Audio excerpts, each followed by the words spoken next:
Monnier ailesi 19. yüzyılda Fransa'da yaşayan dönemin soylu ailelerinden biriydi. Bu ailenin güzeller güzeli ve bir o kadar da bahtsız kızı Blanche, 1 Mart 1849'da doğmuştu. Soylu bir ailede doğmuş olmak Blanche'ye davranışları da dahil olmak üzere dikkat etmesi gereken birçok sorumluluğu yüklüyordu. 20'li yaşlarına geldiğinde güzelliğiyle bütün sosyeteyi büyülediğinden kendisine birçok talip çıkıyordu. Sürekli mektuplar alan Blanche ise hiçbirine karşılık dahi vermedi, çünkü güzeller güzeli kız kalbini çoktan birine kaptırmıştı. Sevdiğinin alt tabakadan ve ondan yaşça büyük bir avukat olması, dönemin şartlarında çok ciddi bir sorundu. 1874 yılına gelindiğinde 25 yaşında olan Blanche Monnier'in gönlünün sosyeteden olmayan birinde olan olduğunu öğrenen ailesi durumu hiç de hoş karşılamadı. Özellikle annesi onun sosyeteden biriyle evlenmesi konusunda oldukça ısrarcıydı. Blanche Monnier'in aşkının peşinden gitmek konusunda gözünün kara olduğunu fark eden annesi çözüm yolu olarak kızını odaya hapsetti. Bu basit bir oda cezası gibi görünse de çok ötesinde olan bir uygulamaydı. Annesi Louise Monnier pencereden gün ışığı sızmaması için gereken tüm önlemleri almıştı. Böylece sonsuza kadar kimse kızını görmeyecekti.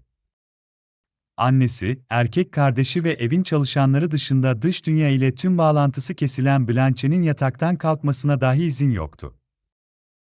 Herhangi bir temel hijyen ihtiyacını karşılamasının önüne geçen bu yasak, onu hayatının yarısı boyunca yemek yediği, idrarını ve dışkısını yaptığı yatakta uyumaya mecbur kıldı. Aradan yıllar geçtikten sonra, 1901 yılında Paris Başsavcılığa olayla ilgili bir ihbar geldi. Savcılığa gelen imzasız mektupta şunlar yazıyordu: Sayın Başsavcım, sizi olağanüstü ciddi bir vaka hakkında bilgilendirmenin onurunu taşıyorum. Madame Monnier'in evinde kilitli bir kadın olduğu hakkında konuşuyorum. Neredeyse açlıktan ölecek, son 25 yıldır kendi pisliğinde çürümüş çöplerin içinde yaşıyor, savcı ve polisler bu esrarengiz mektuba inanamadılar. Çünkü Monnier ailesi aristokrat bir aileydi, camia tarafından oldukça seviliyor ve saygı görüyorlardı. Ayrıca kızları kaybolduğu için de oldukça üzgün durumdalardı. Neyse ki tüm bunlar ihbarı ciddiye almanın önüne geçemedi ve Monnier'lerin evine baskın yapıldı. Baskında evlerinin üst katında gizli bir oda bulundu. Odanın kapısı açıldığında gördükleri manzaraya inanamadılar. Genç kadın tam 25 yıl boyunca zifiri karanlık bir odada tutulmuştu. Dışkı ve yiyecek artıklarıyla kaplı yatakta, yaşamla ölüm arasında yatıyordu. Blanche yetersiz beslenme sebebiyle bir deri bir kemik görünüyordu.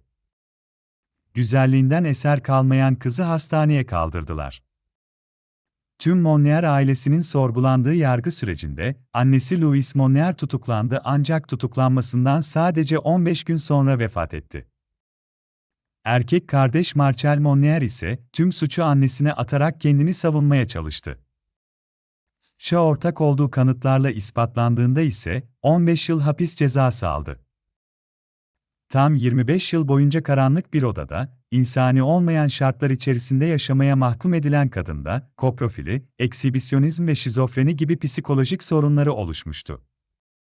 Fiziksel olarak kendini az da olsa toparlamayı başarmıştır ancak psikolojik sorunları asla toparlamadı. Hayatının geri kalanı da bakım evinde geçiren Blanche Monnier, 1943 yılında bir psikiyatri hastanesinde hayata gözlerini yumdu.